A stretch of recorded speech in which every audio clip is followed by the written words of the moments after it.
दोस्तों, आप सभी को देवसैनी एकादशी की हार्दिक शुभकामनाएं। तो आइए आज सुनते हैं देवसैनी एकादशी की व्रत कथा। ब्रह्म व्याव्रत पुराण में देवसैनी एकादशी का विशेष वर्णन किया गया है। इस व्रत को करने वाले प्राणियों की समस्त मनोकामनाएं पूरी होती हैं। आषाढ़ मास के शुक्ल पक्ष की एकादशी को ही देवसैनी एकादशी कहा जाता है। यह एकादशी आषाढ़ माह के कृष्ण पक्ष की योगिनी एकादशी के बाद आती है और इसी एकादशी से चतुर्मास का आरंभ होता है। और कहा जाता है कि इस एकादशी के बाद कोई भी शुभ कार्य जैसे विवाह आदि नहीं किया जाता।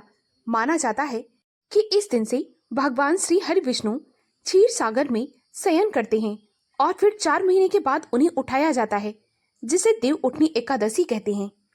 इसी अंतराल को चतुर्मास कहा जाता है। तो आइए सुनते हैं देवसैनी की व्रत कथा। एक बार धर्मराज युधिष्ठिर ने भगवान कृष्ण से कहा, हे केशव, आषाढ़ मास की एकादशी का क्या नाम है? इस व्रत को करने का क्या विधि है और इस व्रत में किस देव की पूजा की जाती है? भगवान कृष्ण ने कहा, हे युधिष्ठिर, जिस कथा को ब्रह्मा जी ने नारद से कहा था, मैं आज तुम्हें वही कहता हूँ। सतयुग में मार्धांता नाम का एक चक्रवर्ती सम्राट राज्य करता था। उसके राज्य में प्रजा बहुत सुखी रहती थी, परंतु भविष्य में क्या हो जाए यह तो किसी को नहीं पता होता है ना। इसीलिए राजा भी नहीं जानता था कि उनके राज्य में एक भयंकर अकाल पड़ने वाला है। उनके राज्य में लगातार 3 वर्षों तक वर्षा नहीं हुई, जिसकी वजह से पूरे राज्य में भयंकर अकाल पड़ गया।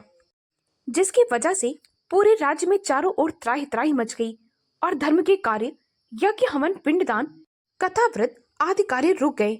जब मुसीबत में इंसान होता है तो धार्मिक कार्यों में उसका मन कहाँ लगता है। सारी प्रजा राजा के पास गई और वहां पर अपनी वेदना की दुहाई दी। राजा तो पहले ही इस स्थिति को लेकर बहुत परेशान था। राजा यही सोच रहे थे, आखिर मैंने ऐसा कौन सा कार्य कर दिया है जिसकी वजह से मुझे दंड के रूप में यह देखने को मिल रहा है।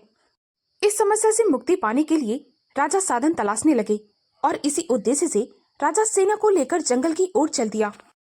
इधर उधर घूमते घूमते वे एक दिन ब्रह्मा जी के पुत्र अंगिरा ऋषि के आश्रम में पहुंच गए। राजा ने उन्हें प्रणाम किया। ऋषि ने आशीर्वाद दिया और फिर उनकी कुशलता का समाचार पूछा। राजा ने कहा, हे मुनिवर, मैं सभी प्रकार के धर्म का पालन करता हूँ, परंतु फिर भी मैं अपने राज्य और प्रजा को बहुत कष्ट में देख रहा हूँ। आखिर यह किस कारण हो रहा है? कृपा करके इसका समाधान करें। यह सुनकर महर्षि अंगिरा ने कहा, हे राजन, सब युगों में उत्तम यह सतयुग है। इसमें छोटे से भी पाप का बहुत भयंकर दंड मिलता है। इसमें धर्म अपने चारों चरणों में व्याप्त रहता है। ब्राह्मण के अतिरिक्त किसी अन्य जाति के व्यक्ति को तप करने का अधिकार नहीं है।